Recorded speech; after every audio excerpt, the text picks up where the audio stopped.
We're at the Vinson Brothers farm today, just outside of Sparta in Walling, Tennessee. We're here to watch a demonstration on how they make sorghum molasses.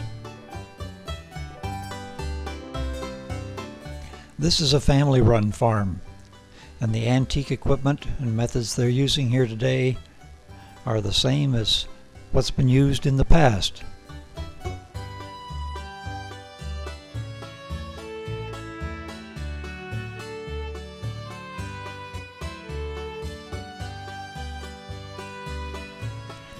Let's take a look around this beautiful farm before we get into the process of actually making the sorghum molasses.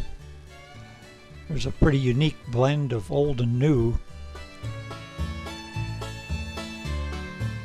and the family is very enthusiastic about using mules on the farm and are encouraging other farmers in the area to do the same.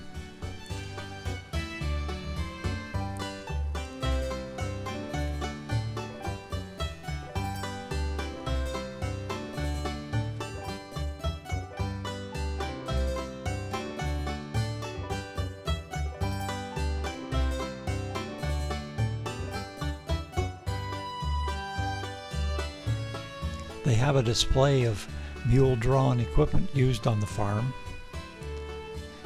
and have built a brand new facility for boiling down the molasses, and even made a new comfort station for the visitors. The sorghum cane seen here in the field has been readied for harvesting. The leaves have all been stripped off. All that remains to be done is to take the seeds off. They normally save the seeds for planting next year. The mill you see here is being driven by the mule walking around in the circle, harnessed to the pole. Here you see the workers feeding the cane into the mill. The mill squeezes the juice out of the cane and feeds it down in a tube to the evaporator house where they're making the sorghum molasses.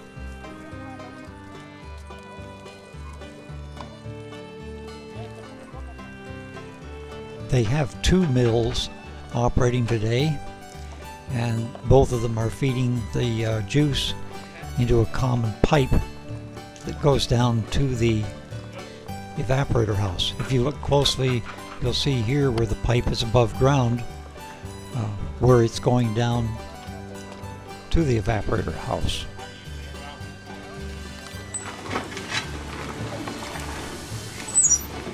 Here you can see the wood fire that's used to heat the molasses to boil it down.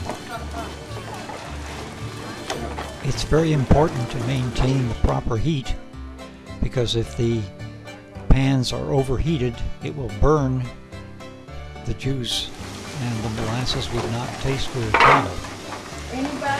So it's a pretty intensive job to try to maintain the correct temperature for the pans with just a wood fire.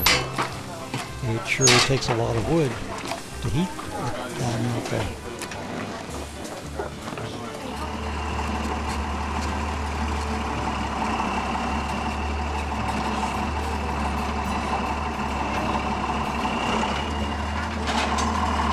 Basically, of course, they're squeezing your juice up here with the mules, and it comes in on this tube right here. Your juice comes in, it's gravity flowed right in. And it comes in this pan, you get it starting at a boil, and it brings these skimmings up.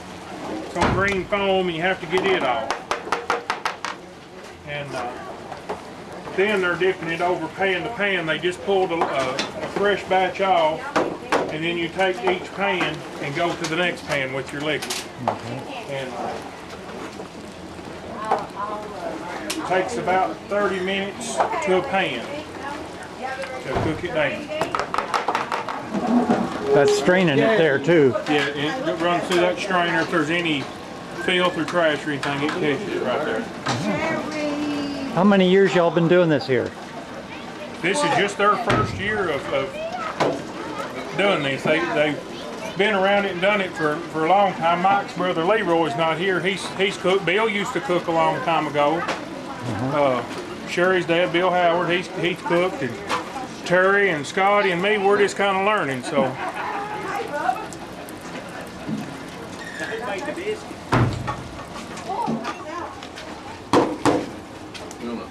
Pick it up a notch. Sure. And then around here, they can as we go. Make a break for it.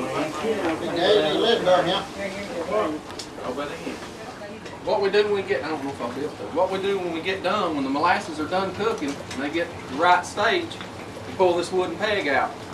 We take our keg, put our keg under this wooden peg, drain it all out, and then after we get done, we let them cool down. It's like a little cooling process. And once it cools down enough, we got a little spigot. We just open it up, put the jar in there, under it, and out it comes.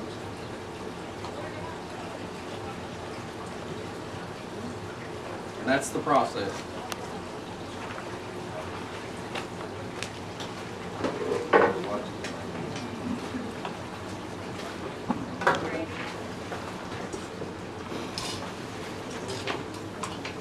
We just take a new ring, a flat,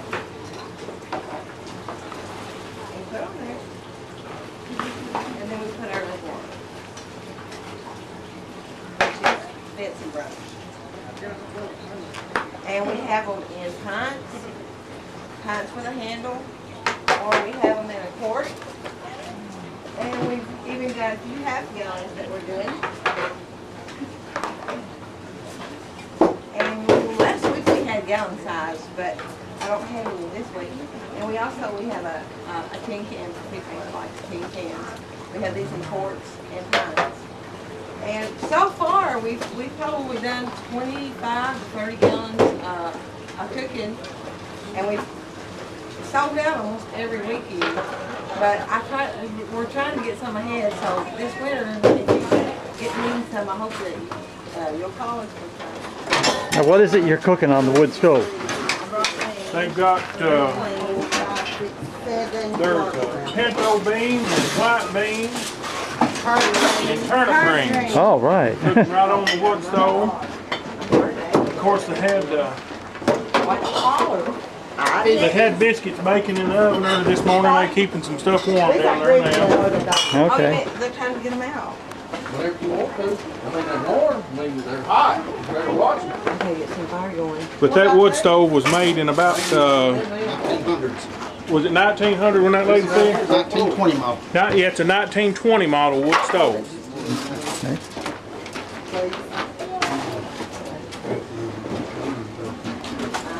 There's the biscuits. Yeah, there's your biscuits being baked. Look at those. I think he's made to do that 2 or 3 times. I'm good at it. That's the best thing I can do. The first time or two we used it, I didn't do it as well as I wanted to, but certain do better. Take us off. And the neatest thing that I haven't got used to yet is it had a special thing on here. There you go. When you get ready for more, you put it back. That place, it boils you some hot water to wash your dishes with. And this is a bread. Go ahead and eat first. Go ahead and eat first, Sam. I gotta get You didn't get to eat last time. You did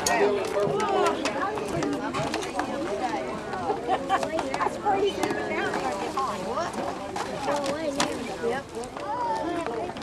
This is the other video. Yeah, he's sitting over there. This is that.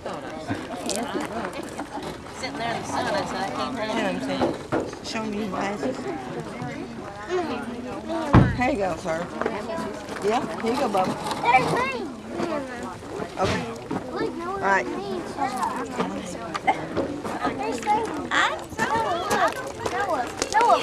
Look Now, is that good molasses? Turn around. Talk this man Is that good stuff? in.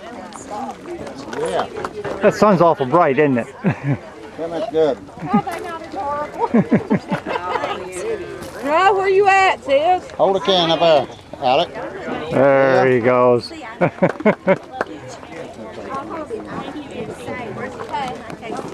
Stand there, look. Hold a can of molasses up. This all your family then? Oh, yeah. Yeah. Grandkids. All right. Turn it up.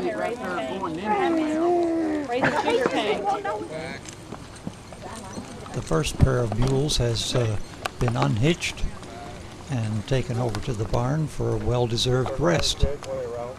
And now it's time to hook up a second team to continue on with running the mills. We'll just let you watch how they have to hitch the mules up to the mill.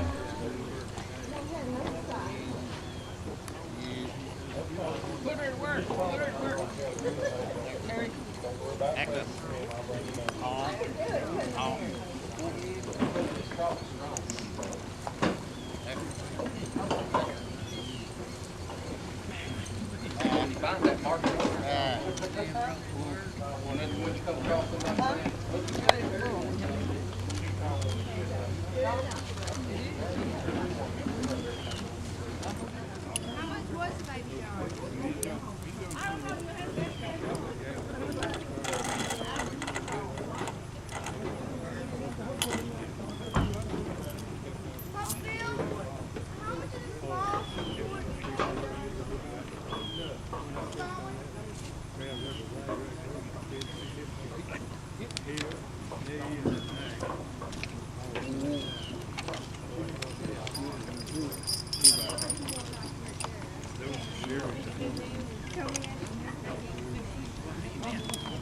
Sherry?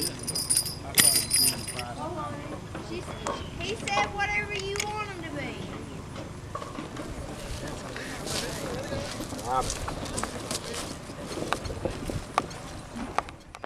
What's your mule's name? Mule here. Huh. Mule here. Pat. 3-year-old mule. These sorrel mules here. That no there's Kit. They're 3-year-old. We just got training these mules. They're not complete yet, but they're getting there. We're working the mower machine, plow with them. I think it's amazing. I saw the other ones going around and nobody had to give any instructions, or they just kept going. Yeah, they're the oldest mules I have. Them mules are 6-year-old. Yeah. So they pretty well know what they're up against. Yeah.